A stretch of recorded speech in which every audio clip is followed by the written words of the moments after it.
Good morning. Today is Sunday. We are going to church with my father-in-law. Take him, but my husband didn't come. So my father-in-law is there. Say hi, Papa. Yeah. Yeah, there. We will wait there. Kaming dalawa. My date. So ito, nakasakay na kami ng train. Na timing namin yung oras. So ito na kami. Antayin namin yung subway. Bumupo yung tatay ko doon. Masakit na yung niya, tuhod. Ano na lang naman, 2 minuto. Darating na yung subway. Underground.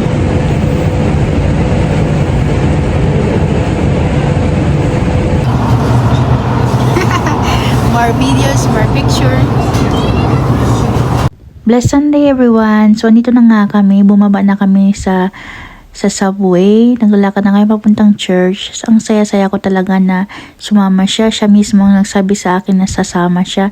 So andito na kami naglalakad.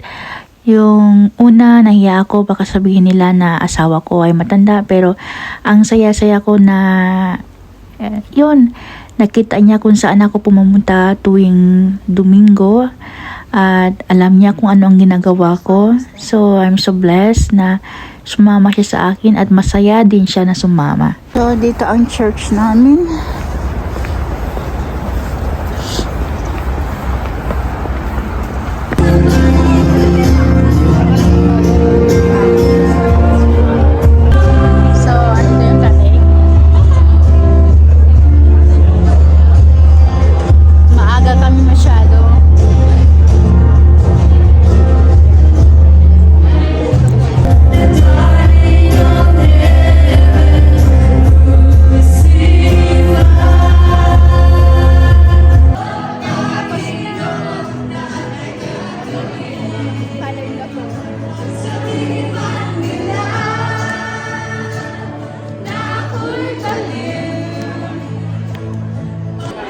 Ayun ang umuwi yung tatay. Ang father-in-law ko doon na daw siya. Opo. Papa, what is your, Papa, what is your, you like the church, yeah? And then you dance. You dance or no? Yeah, I like dance, yes. Sumama siya sa akin sa simbahan. Gusto niya. Gusto niya ng mga tao, palagi naka-smile, lalo ng mga Pinoy. Pero bukas uwi na siya sa Germany.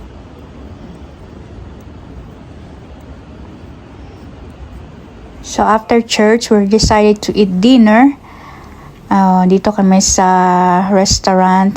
The name of the restaurant is Mio. A Piece of Neapel. Yan.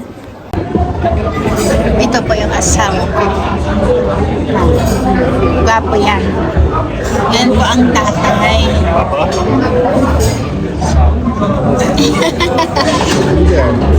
But it's not Vapiano, it's Pizzeria Mio. Pizza. Yum yum. Umorder ako ng tagliate at sa asawa ko at sa katatay niya, pizza and salad. And of course, beer for the mans. And yun, masarap. Nagustuhan ko din yung order ko na pasta. So after ng dinner, hinatid namin si Papa sa hotel kasi kinabukasan may mga trabaho kami. So yun lang kasi babalik na siya sa Germany. Asawa ko. Asawa ko. Tabako? Asawa ko. Tabako? Asawa ko. Tabako? Asawa ko.